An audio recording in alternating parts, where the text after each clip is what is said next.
Salam Pancasila. Dengar-dengar Erick Thohir akan mundur sebagai Ketua Umum PSSI. Saya rasa jangan. Ya, Erick Thohir tetap menjadi Ketua Umum PSSI karena Erick Thohir sudah bekerja dengan benar dan baik.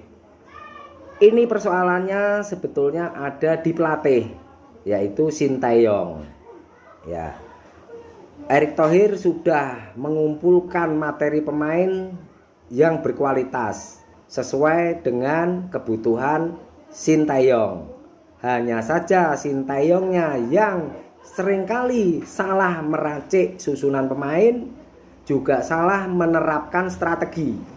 Ya, saya mencatat ada 5 kesalahan dari Sintayong. Ya, saya mencatat ada 5 kesalahan dari Sintayong. Ya. Nah, ini ulasannya.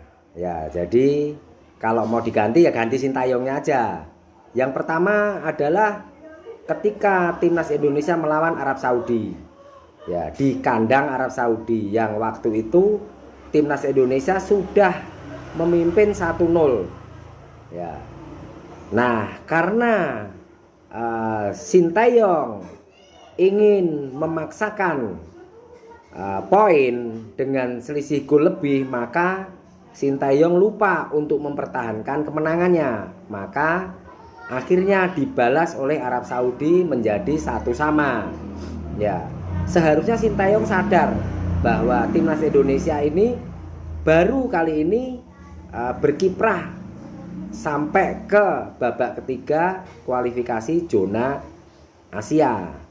Ya, maka pemerintah telah serius menyiapkan apapun yang dibutuhkan pelatih. Masyarakat Indonesia dengan antusias dan fanatik mengirimkan doa-doa dan dukungan. Ya.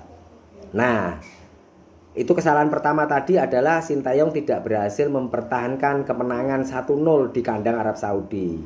Coba kalau waktu itu dipertahankan, kemungkinan saat ini Indonesia akan lebih mudah untuk menghadapi pertandingan-pertandingan selanjutnya. Ya. Lalu kesalahan kedua adalah saat Indonesia ditahan imbang oleh Australia di kandang Indonesia. Ya, kenapa ada kesalahan Sintayong? Karena waktu itu Sintayong justru bermain parkir tronton. Ya, yang mana dia mengandalkan 5 pemain bertahan untuk menghadapi Australia yang agresif. Ya, sebetulnya untuk menghadapi Australia itu formasinya adalah 4-4-2. Ya, sehingga pertahanan 4, gelandang 4, penyerang 2. Itu yang ideal. Justru Sintayong pakai formasi 5-3-2. Pada akhirnya timnas Indonesia dibombardir sepanjang 90 menit. Ya, maka sering dijuluki Sintayong parkir tronton. Ya, ini sepak bola negatif. Ya, kesalahan ketiga adalah saat Bahrain melawan Indonesia di kandang Bahrain. Ya. Waktu itu timnas Indonesia sudah menang 2-1. Ya, kembali Sintayong bukannya mempertahankan kemenangan dengan mengganti pemain gelandang atau pemain penyerang dengan pemain bertahan.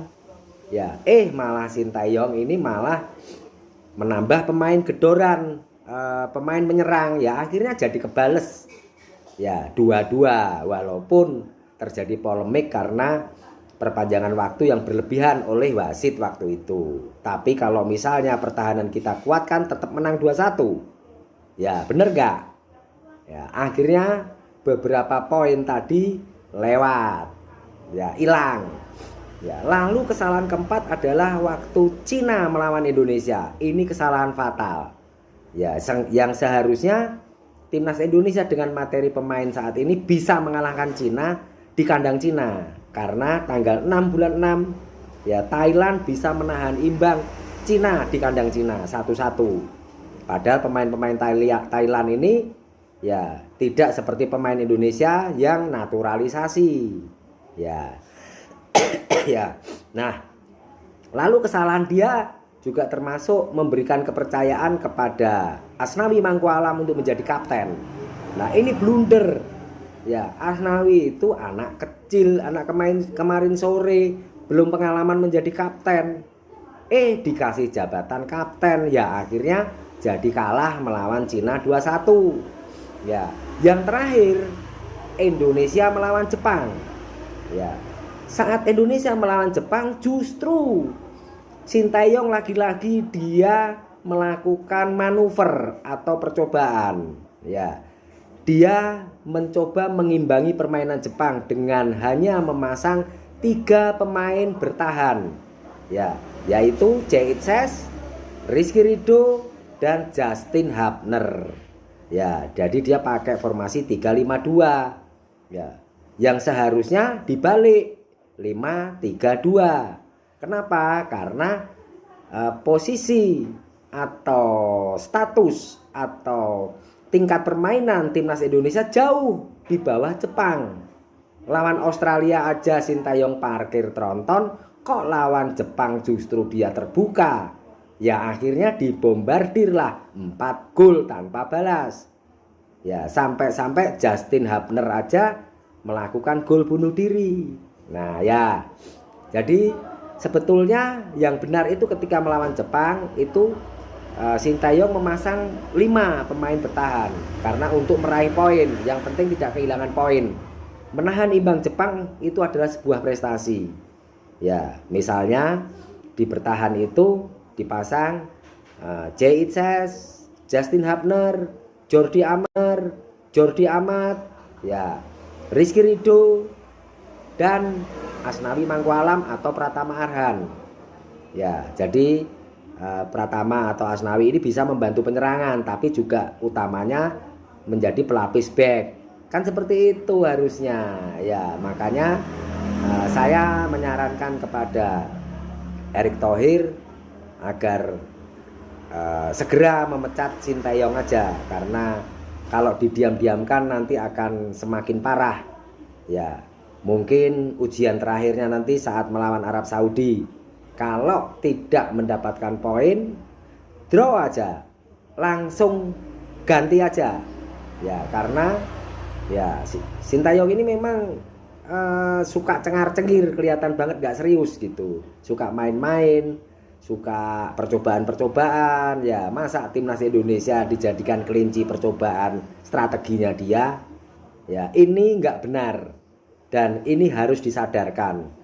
Karena sepertinya Erick Thohir berada di bawah tekanan netizen atau pendukung fanatik timnas Indonesia yang sangat menyukai Sinteyong. Ya. Jadi netizen Indonesia ini lucu, ketika sudah menyukai Sinteyong dia tidak melihat lagi apakah pelatih.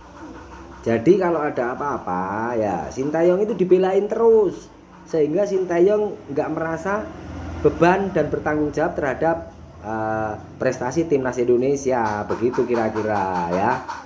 Merdeka, ganti Sinteyong. Ya, jangan Erick Thohir yang mundur.